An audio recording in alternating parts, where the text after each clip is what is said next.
Oke, baik. Di pertemuan ini kita mulai dengan materi normalisasi. Jadi normalisasi merupakan sebuah tahapan yang sering dipakai untuk membuat tabel menjadi lebih baik. Ya, jadi susunan tabel, struktur tabelnya, kolom-kolomnya menjadi lebih baik. Ada beberapa hal yang bisa ada beberapa masalah yang bisa diselesaikan dengan proses normalisasi. Salah satu hal utama atau masalah utama yang diselesaikan dengan proses normalisasi adalah redundansi data, ya, penggandaan data. Contoh penggandaan data seperti ini. Misalnya kita lihat ada kasus di sini. Ada kasus misalnya di mana kita menyimpan nomor telepon, ya. Kita atau seseorang bisa menyimpan nomor telepon itu di beberapa tempat, ya. Bisa kita catat, ya, di selembar kertas, kita bisa simpan di ponsel, atau mungkin di buku alamat, atau mungkin di tempat-tempat lain, ya. Artinya satu jenis data kita simpan di beberapa tempat. Satu jenis data kita simpan di beberapa tempat. Nah, di dalam basis data hal seperti ini tidak boleh terjadi, ya. Jadi misalnya kalau ada masih kasus yang sama, kalau ada nomor telepon yang berubah, nah tentu kita harus sinkronkan, ya. Kita harus pastikan bahwa apabila di sebuah tempat berubah, maka data di tempat lain juga harus sama. Dan itu tidak akan terjadi apabila kita simpan di beberapa tempat, ya. Mungkin bisa terjadi tetapi tidak secara otomatis, ya. Kadang-kadang kita lupa ubah. Itu yang terjadi apabila sebuah data yang sama kita simpan di lebih dari satu tempat. Dan kemudian data tersebut diubah, maka di tempat lain belum tentu mendapatkan perubahan data tersebut. Untuk mengetahui data yang benar apabila terjadi kasus seperti ini, maka jadi susah, ya. Di tempat catatan kita, buku telepon kita, ada nomornya si A, dan berbeda dengan catatan kita misalnya di ponsel, ya. Nomornya berbeda. Tentu mungkin awal-awal kita masih ingat yang betul data yang mana, tapi lama-kelamaan sering dengan berjalan waktu, ya, kita jadi susah ingat data yang betul itu yang mana. Apakah di buku telepon atau di ponsel. Nah, itu masalah pertama. Yang kedua, masalahnya adalah kita menyimpan di beberapa tempat dan itu bisa mengakibatkan redundansi data. Masalah-masalah seperti ini sebenarnya tidak perlu terjadi apabila kita menggunakan basis data dengan melakukan sebuah solusi namanya normalisasi. Normalisasi adalah proses yang dilakukan untuk menghilangkan redundansi dan beberapa masalah lain yang ada pada basis data. Dengan metode normalisasi kita bisa memastikan bahwa sebuah data, satu jenis data disimpan di satu tempat. Dan disimpan di tempat yang terbaik. Di tabel yang terbaik. Di tabel yang paling cocok, ya. Itu yang dilakukan pada proses normalisasi. Untuk melakukan proses normalisasi bisa dilakukan dengan beberapa tahapan, ya.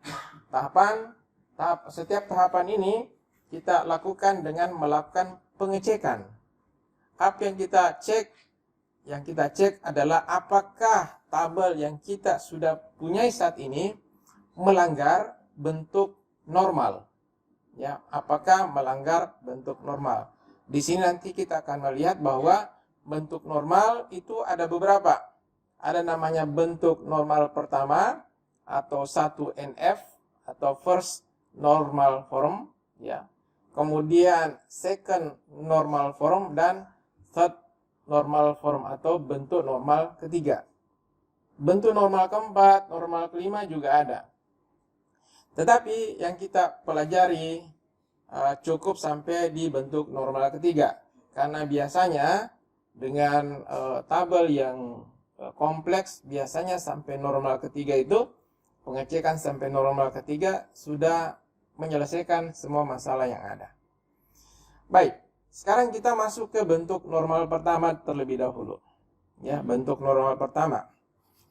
Aturan bentuk normal pertama mengatakan bahwa bentuk normal pertama mengharuskan tidak ada atribut yang multivalue.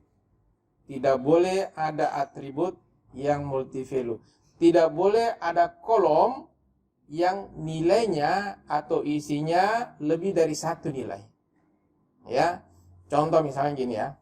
Kita mempunyai entitas school building, gedung sekolah. Kolom-kolomnya adalah ada kode sekolah, kemudian nama sekolah, kemudian alamat sekolah. Contoh misalnya di sini, kalau saya konversi entitas ini menjadi tabel, entitas school building menjadi tabel school building, maka kita punya kolom kode. Yang ini kolom kode. Kemudian kita punya kolom nama sekolah, kita punya kolom alamat, dan kita punya kolom classroom. Anda bayangkan, kalau kita isi tabel ini, maka pada kode, okelah berisi satu kode. Misalnya di sini saya mau isikan SMA 1 Ternate, SMA 1 saya pakai kode S1. Oke. Nama sekolahnya adalah SMA 1 Ternate, kemudian alamatnya adalah Jalan Siswa. Oke. Jadi SMA 1 itu cuma punya satu alamat, yaitu Jalan Siswa. Tidak ada alamat lain. Yang jadi masalah di classroom. Kita tahu setiap sekolah mempunyai banyak kelas. Ketika kita isi kolom ini, kolom classroom, maka kita isi nama-nama kelas yang ada di sekolah itu. Ya, misalnya anggaplah di SMA 1 itu dia pakai nama ruangan R1. Ya, untuk ruangan pertama, R2, untuk ruangan kedua, dan seterusnya. Berarti pada bagian ini isinya nanti banyak. Inilah yang disebut sebagai multivalue. Karena isinya banyak. Ya. Tentu kita tidak bisa, maksudnya begini. Oke, saya mau jadikan dia single value. Ya. Berarti pada bagian baris pertama ini, di kolom classroom, saya mau tulis R1 saja. R2-nya di baris yang lain. Dengan kata lain, Anda tambahkan di sini S1, SMA 1 Anda tulis di sini, Jalan Siswa, oke, tidak ada masalah. Kemudian di sini R2. Di sini tidak ada masalah. Kolom ini tidak ada masalah. Kolom ini tidak ada masalah. Yang jadi masalah justru kolom ini. Kenapa jadi masalah? Karena apa? Kenapa jadi masalah? Hah? Karena S1 diisi 2 kali. Padahal ini adalah unique identifier, primary key. Berulang, tidak boleh berulang. Data yang ada pada kolom primary key tidak boleh berulang. Berarti kita tidak bisa tulis seperti ini. Ini juga tidak boleh. Melanggar bentuk normal pertama. Ya. Jadi ketika Anda melihat disuruh mencari masalah normalisasi pada sebuah entitas, coba Anda bayangkan kolom-kolomnya itu apakah dia berisi satu nilai atau banyak nilai. Ketika ada satu kolom yang kemungkinan isinya lebih dari satu nilai, berarti melanggar bentuk normal pertama. Ya, jelas ya? Oke. Coba perhatikan di sini. Ya. Ini. Ini ada tabel karyawan, ya. Oke, kita lihat dulu. Ini ada tabel karyawan. Tabel karyawan ini, tabel karyawan yang berisi data tentang komputer yang dia pakai. Ya. Oke, employee ID oke, nama depan oke, ya. Nama depan 1 ya. Nama belakang 1, email 1 dan seterusnya. Sekarang muncul pada kode komputer yang dipakai. PC ya, kita anggap saya namanya PC. Ya. Si Lee ternyata memakai 2 PC, yaitu yang kode mesinnya ini dan kode mesinnya ini. Maka di sini menjadi multi value. Ya, multi value. Begitu juga dengan yang ini multi value. Ya. Sehingga ada kolom yang multi value atau ada atribut yang multi value. Oke, sekarang ada solusi. Bagaimana kalau dikasih begini nih? Jadi komputer serial 1, komputer serial 2, komputer serial 3 ya, dijadikan masing-masing kolom. Ini juga tidak bisa. Ini juga tidak diperbolehkan, ya. Ini melanggar bentuk normal pertama. Nah, kalau ada pelanggaran harus ada solusi. Ya, kalau ada pelanggaran harus ada solusi. Ya. Solusinya adalah ini ya. Sebelum kita lihat solusi ini apa namanya? Cara lain ya yang tadi saya sudah terangkan. Bagaimana kalau masing-masing ruangan ini dibikin satu baris, ruang 1, ruang 2, ruang 3.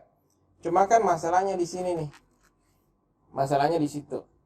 Ya, kode sekolahnya jadi double. Padahal itu merupakan primary key. Ya, tidak boleh ada nilai yang 2 kali masuk atau 2 kali input atau nilai yang sama. Kalau begitu bagaimana solusinya? Solusinya adalah kita mengeluarkan entitas yang bermasalah tadi dari entitas yang pertama. Oke, nah sekarang kayak gini nih. Entitas awalnya kan seperti ini. Yang jadi masalah ini. Berarti ini kita harus keluarkan. Tidak boleh ada di sini nih. Dia tidak boleh ada di situ. Kita tempatkan dia di tabel atau di entitas sendiri. Ya. Oke, sehingga kita buatlah sebuah entitas namanya entitas classroom. Ya. Atributnya kita bisa atur misalnya nomor, ya, kode, ya, ID kelas. Kemudian dia berada di lantai berapa? Kemudian ukurannya berapa? Ya. Nah, sekarang gini. Antara entitas awal dengan entitas hasil pemisahan itu kita relasikan. Ya, kita relasikan dengan cardinality one to many. Kenapa one to many? Karena satu sekolah banyak kelas. Di sini kan tadi isinya many. Ini nih, isinya kan banyak. Satu sekolah kelasnya banyak. Berarti dari sekolah ke kelas one to many. One to many. Ya. Jadi antara tabel school building dengan classroom mempunyai relasi one to many. Karena punya relasi, maka muncul foreign key. Foreign key adanya di sisi, kalau one to many, foreign key muncul di sisi many. Many-nya kan kelas. Berarti pada tabel classroom ada foreign key dari sini nih. Gitu. Sehingga ruang 1 diketahui atau bisa diketahui berasal dari sekolah mana. Oke. Ruang 1 ini adanya di SMA mana? Oh, di SMA dengan kode S1. SMA dengan kode S1. Ya. Ruang 2 adanya di mana? Di SMA dengan kode S1. Untuk SMK 1, kode ruangannya dia pakai K1. Ya. Nah, sekarang Anda lihat bahwa di sini tidak ada masalah kan? Semua beda. Semua beda kan? Nah, sekarang gini. Seandainya SMK 1 memakai kode ruangan adalah R1 juga. Di sini selanjutnya R2 yang sama dengan ini, kira-kira solusinya apa? Ini kan unique identifier.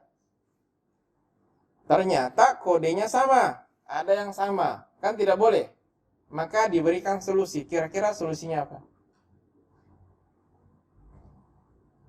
Hah? Solusi apa yang kita bisa lakukan?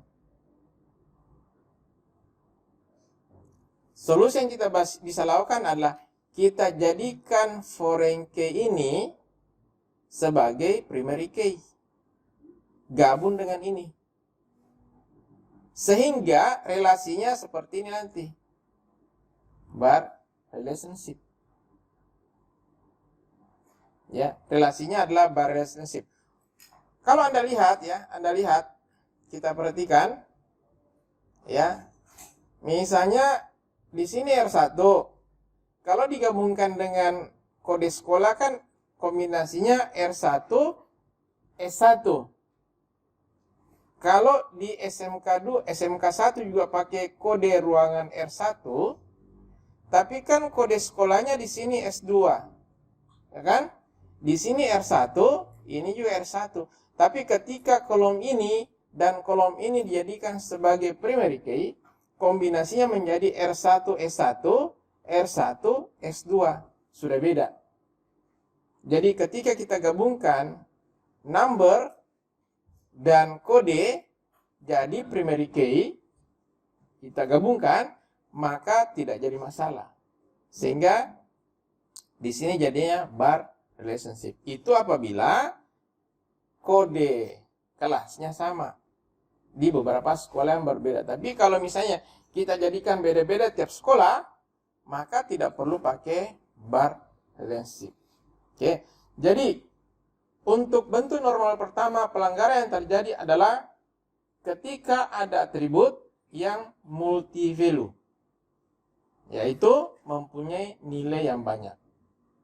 Maka solusinya adalah atribut yang multi-value tersebut kita keluarkan dari entitas tersebut dan kita bikinkan entitas yang baru. Namanya terserah. Ya, tapi yang jelas bisa mewakili objek dari yang kita maksud. Oke. Sekarang coba lihat entitas ini. Ada entitas student. Atributnya adalah number, kemudian first name, last name, dan subject. Apakah entitas ini mempunyai pelanggaran terhadap bentuk normal pertama? Coba dicek. Apakah ada? Ada? Kalau Anda bingung ya, maka coba Anda bayangkan entitas ini Anda konversi menjadi tabel. Ada tabel student, terus ada number, first name, last name, subject. Subject itu apa? Subject itu apa? Mata pelajaran ya, mata pelajaran. Oke, di sini number, last first name, last name, kemudian di sini subject. Oke, ada siswa nomornya 1, first name-nya A, last name-nya B, mata pelajarannya yang diambil matematika.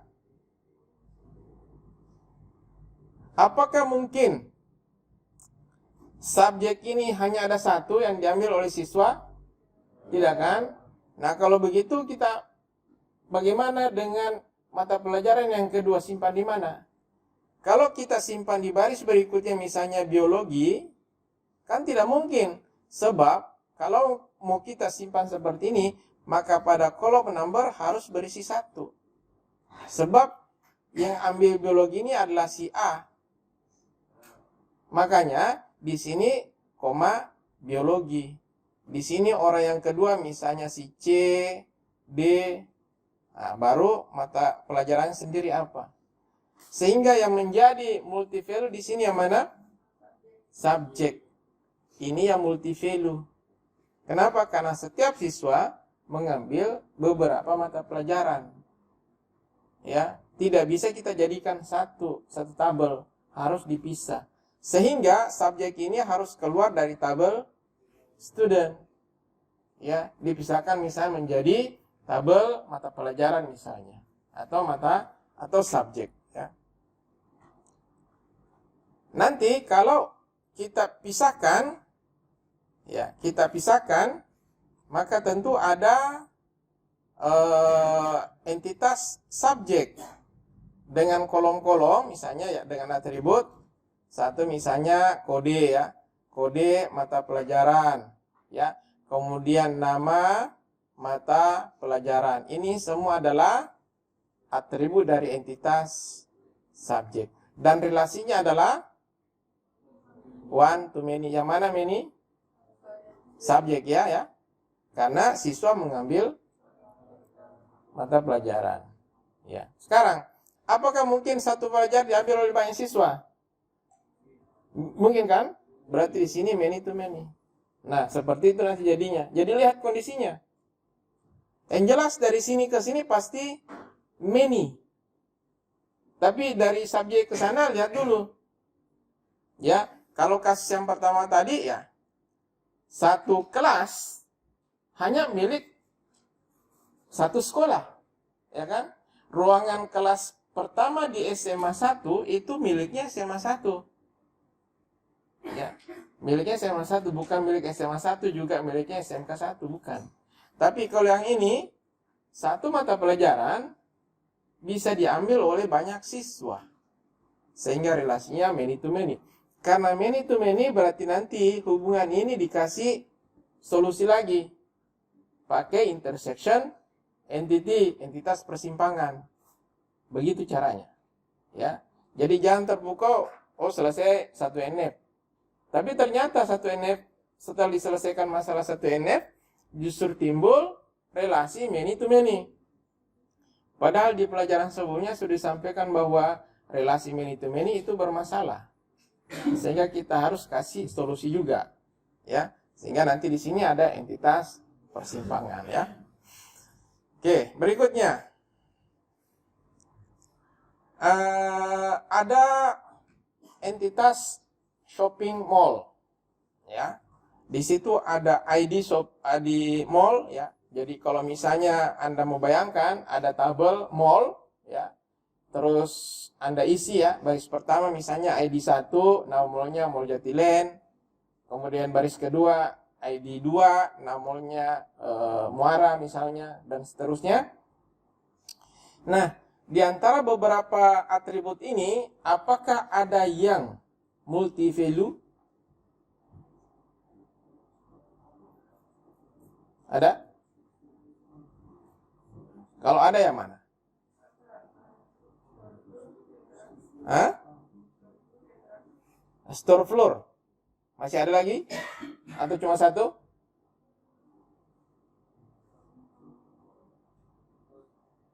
Sekarang saya tanya. Untuk nama, sebuah mall punya satu nama atau dua nama? Satu saja, berarti bukan multivalue. Sebuah mall punya satu alamat saja? Satu, bukan multivalue. Sekarang store name. Store name itu apa? Nama toko. Nama toko kan? Satu mall itu punya satu toko saja atau banyak toko? Banyak. Berarti ini multivalue. Store floor. Satu mall itu satu lantai saja atau banyak lantai? Banyak lantai. Berarti kedua ini, atribut ini multivalue. berarti keduanya harus dikeluarkan. Ya, keduanya harus dikeluarkan. Misalnya dengan membuat entitas sendiri, misalnya entitas nama entitas store misalnya. Di dalam entitas store ini ada atribut store name, kemudian store floor, mungkin tambah ID store. Ya. Relasinya bagaimana? Relasinya one to many. Satu mall berisi banyak store, banyak toko. Tapi satu toko hanya ada di satu mall. Di sini many, dari sini one, di sini many. Mudah ya? Yang penting kalau sudah tahu konsepnya itu mudah. Oke. Contoh terakhir untuk satu NF, ya. Ini ada, kalau tadi kan satu-satu entitas ya. Sekarang ada dua entitas yang berelasi. Ada tim dan liga. Tim ada ID tim, ada nama tim, dan ada pemain. Sedangkan di liga ada number, kode ya, dan nama liga. Apakah ada pelanggaran terhadap bentuk normal pertama di sini? Di mana? Ada? Di mana? Player ya, player. Satu tim itu satu nama. Ya, namanya tim apa? Tetapi dalam satu tim itu banyak player. Banyak pemain. Sehingga player ini dikeluarkan dari tim, membentuk entitas sendiri. Ya, ID player, nama player, ya kalau mau tambahkan nomor telepon segala macam silahkan. Ya, kemudian relasinya one to many. Satu tim berisi banyak player. Satu player bermain untuk satu tim. Gitu. Mudah kan? Nah, oke, mudah ya. Oke, sekarang kita masuk ke bentuk normal kedua. Ya. Bentuk normal kedua. Bentuk normal kedua ini mengatakan bahwa, kita lihat dulu aturannya, mengatakan bahwa setiap atribut yang ada pada sebuah entitas harus tergantung kepada unique identifier. Ya, setiap atribut yang ada pada sebuah entitas harus tergantung kepada unique identifier. Apabila ada atribut yang tidak tergantung ke unique identifier yang ada di situ, maka dia harus dikeluarkan dari entitas tersebut.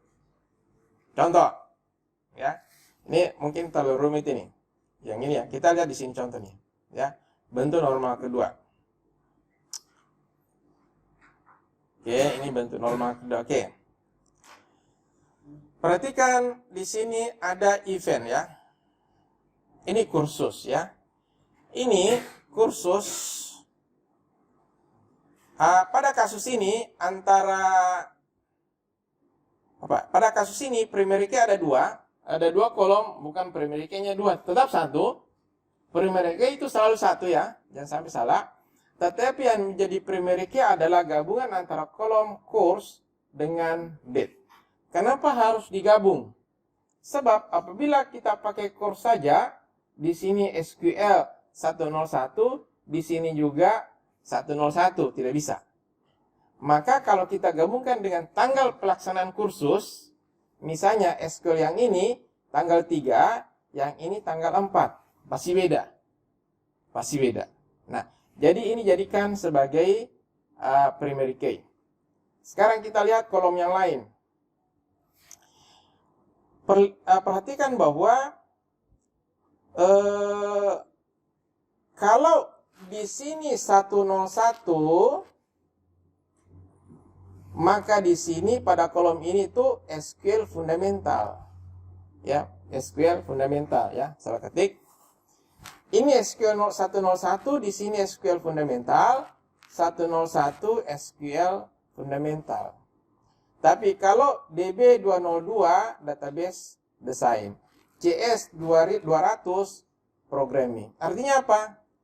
Kolom ini tergantung kepada kolom course. Ya, lihat kecocokannya. Jadi kolom course title tergantung kepada kolom course. Apakah course title tergantung kepada date? Tidak. Coba perhatikan ya. Kenapa tidak tergantung? Perhatikan. Saya perbesar. Ya, perhatikan. Kalau date-nya tanggal 3, di sini SQL fundamental. Date-nya tanggal 3, di sini database design. Berarti tidak tergantung. Seharusnya kalau tergantung, kalau di sini tanggal 3, di sini SQL fundamental, maka di sini tanggal 3, di sini juga harus SQL fundamental. Jelas?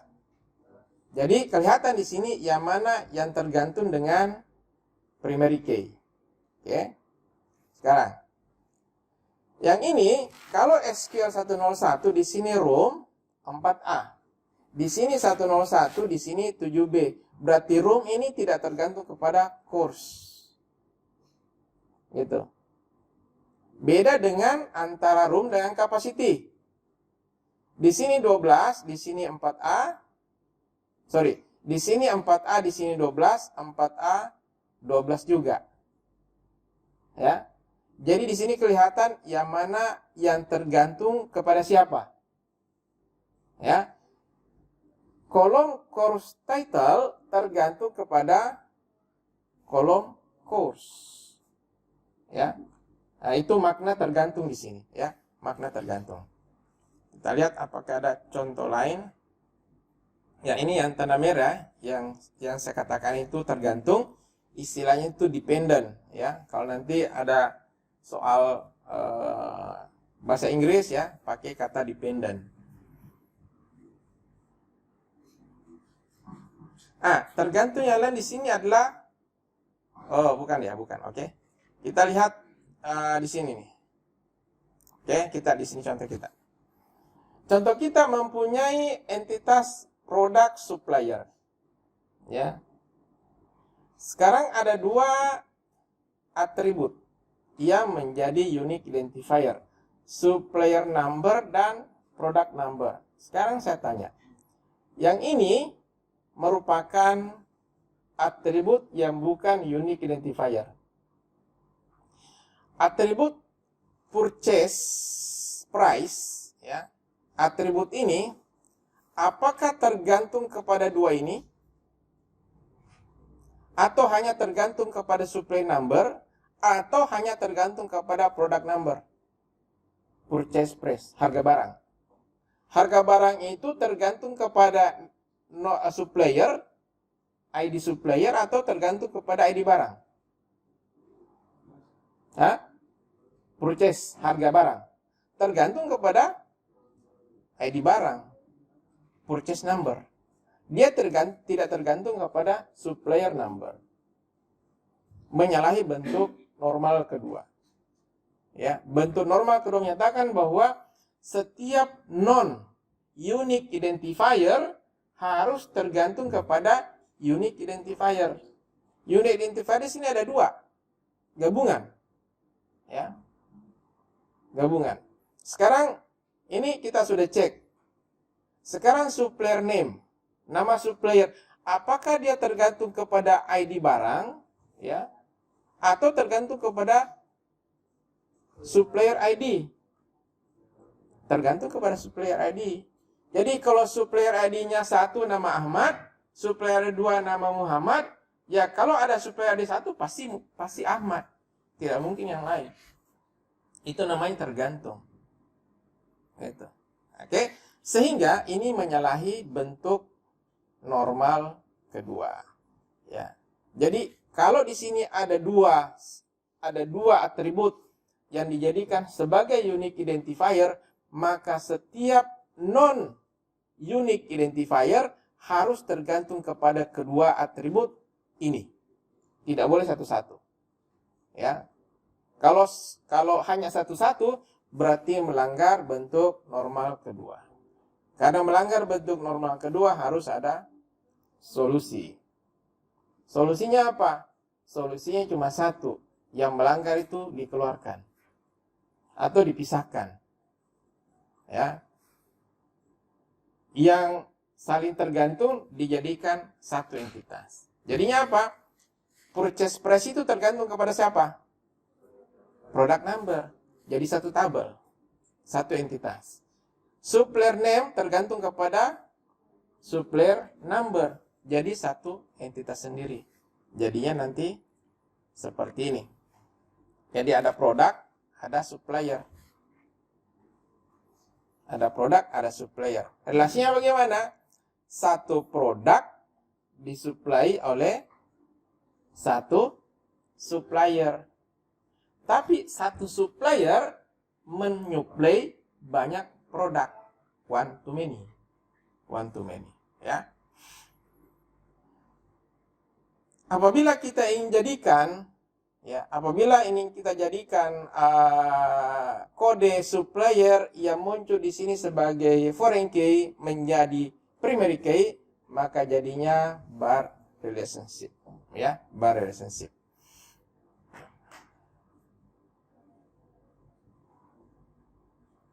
Contoh lain adalah pada akun di bank, ya. Di sini ada akun atau nomor rekening dan ada entitas bank. Ya. Kalau seperti ini tidak ada masalah. Ya, tidak ada masalah. Karena saldo tergantung kepada nomor rekening. Ya. Dan tanggal pembukaan sebuah rekening tergantung kepada nomor rekening juga. Ini tidak jadi masalah nih. Begitu juga nama bank tergantung kepada ID bank. Tidak ada masalah. Cuma yang jadi masalah apabila pada tabel rekening, tabel akun, muncul lokasi bank. Lokasi bank itu tidak ada hubungannya dengan nomor rekening. Yang ada adalah kode bank. Makanya ini harus dikeluarkan di sini nih. Dia harus muncul di sini, ya. Muncul di sini.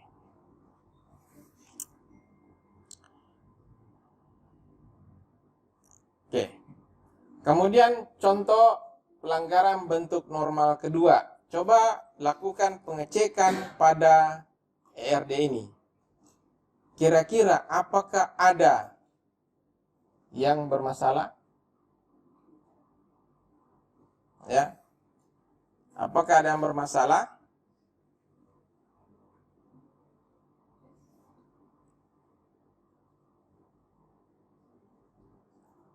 ID produk, deskripsi produk. Bisa? Bisa.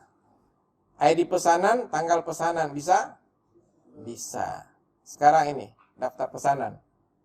Kuantitas dan harga item.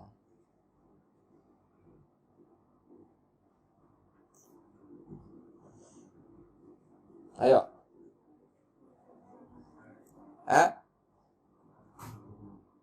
Misalnya di sini ada ID pesanan. Di sini ada ID pesanan. Ini kan belum ada anunya ya.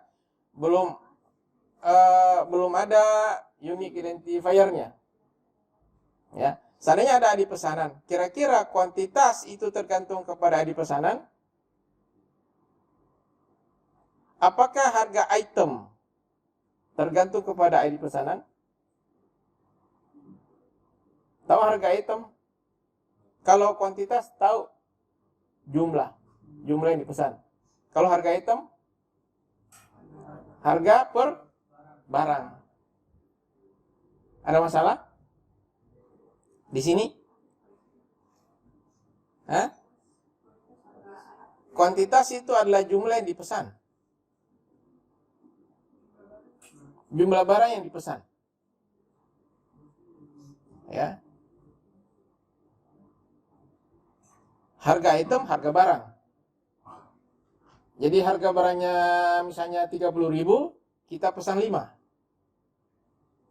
Harga 30.000 itu masuk di mana? Apakah masuk di sini, atau masuk di sini? Kalau masuk di sini berarti ini sudah betul, tidak ada masalah.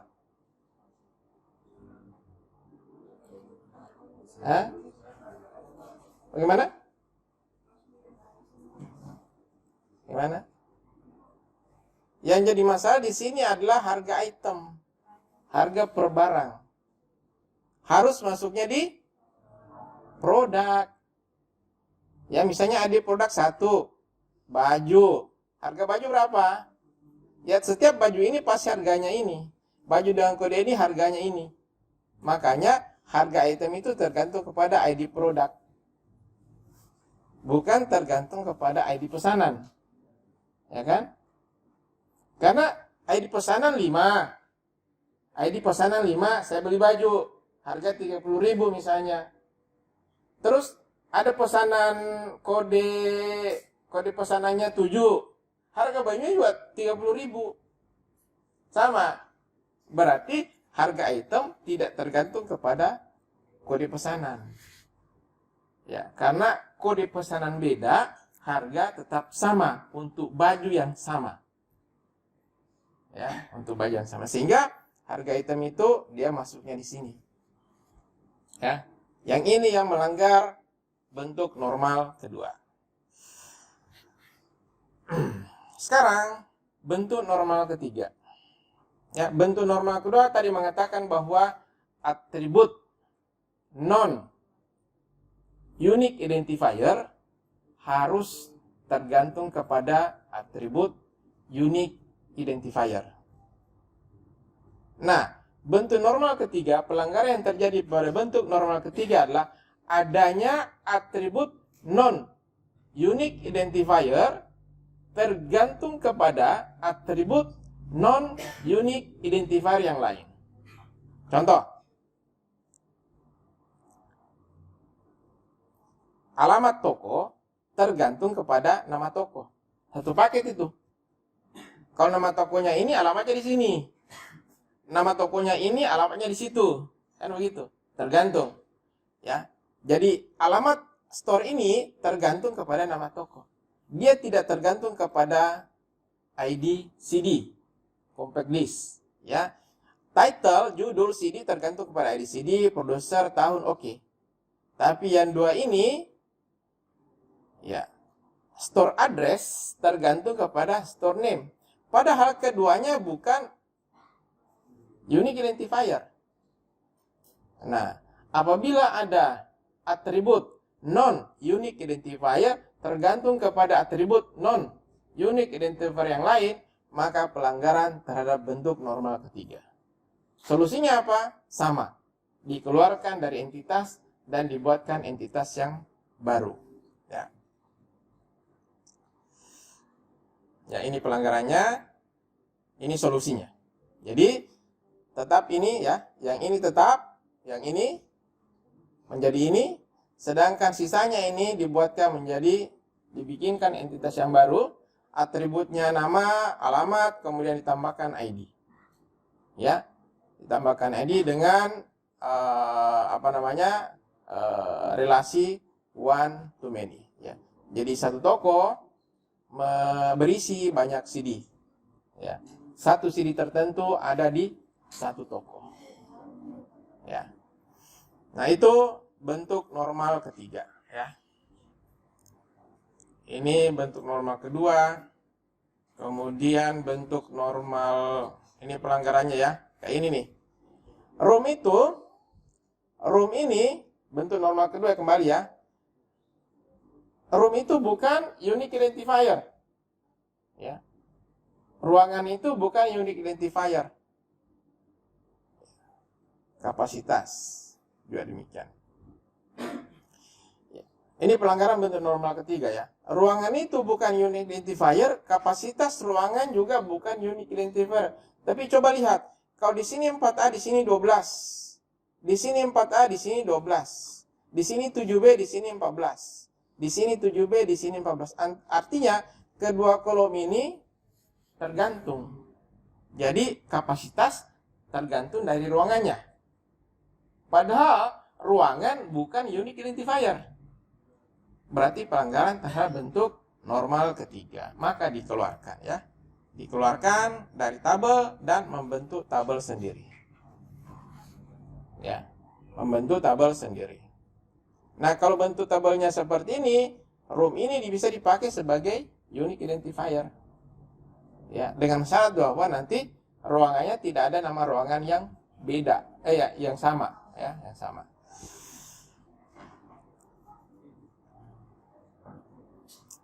Jadi ketika room ini berrelasi dengan event one to many, ini kan di sisi many, berarti nanti di sini ada kolom room, ada kolom room yang merupakan foreign key. Ya. Nah, SQL 1 ini dilaksanakan di mana? Oh, mungkin dilaksanakan di ruangan 4A. SQL 1 ini dilaksanakan di mana? Oh, mungkin di 12B, tidak jadi masalah. 12B. Ya tergantung yang bikin jadwal. Ya. Mata kuliah basis data ya kebetulan di sini terus. Tapi bisa saja production simpan di sini, bisa simpan di sana. Mata kuliah metodologi penelitian mungkin di JT1, kelas yang lain di JT yang lain. Ya, terserah. Ya, karena antara ruangan dengan mata kuliah tidak saling tergantung. Ya. Tidak saling tergantung. Itu pelanggaran bentuk normal ketiga dengan solusinya. Ya. Contoh yang lain. Oke. Nah, ini ada relasi antara tabel employee dengan tabel departemen. Ya. Misalnya begini, setiap karyawan ya dapat memiliki satu mitra. Dapat memiliki satu mitra. Artinya, kalau mitranya disimpan di sini, di tabel employee, ya, maka pelanggaran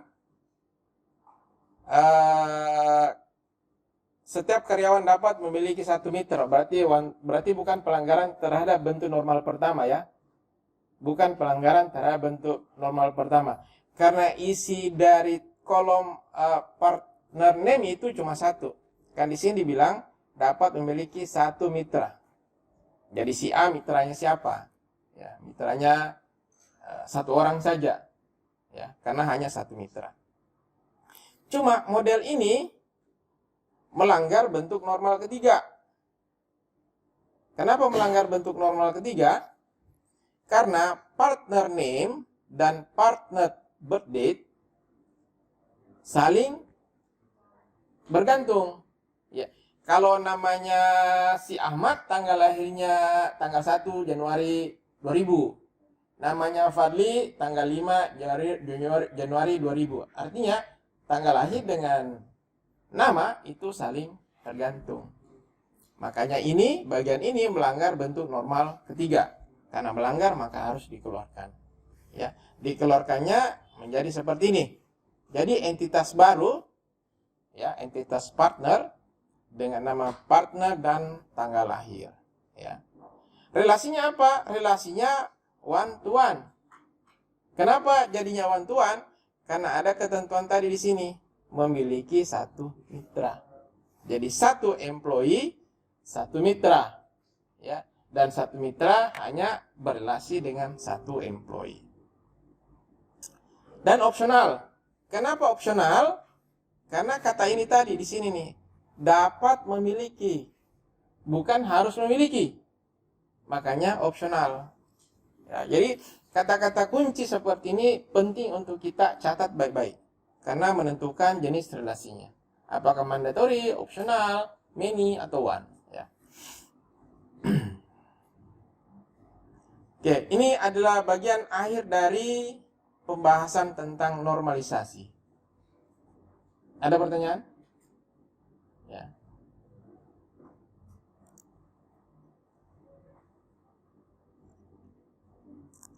Jadi normalisasi itu selalu, proses normalisasi selalu memecah tabel.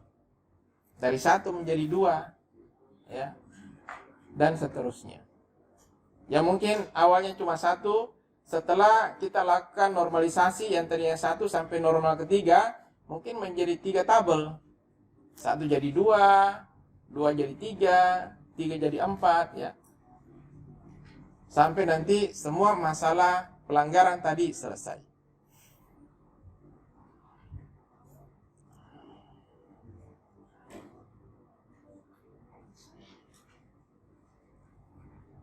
Baik, kalau tidak ada pertanyaan, kita lanjut ke materi berikutnya tentang ARC.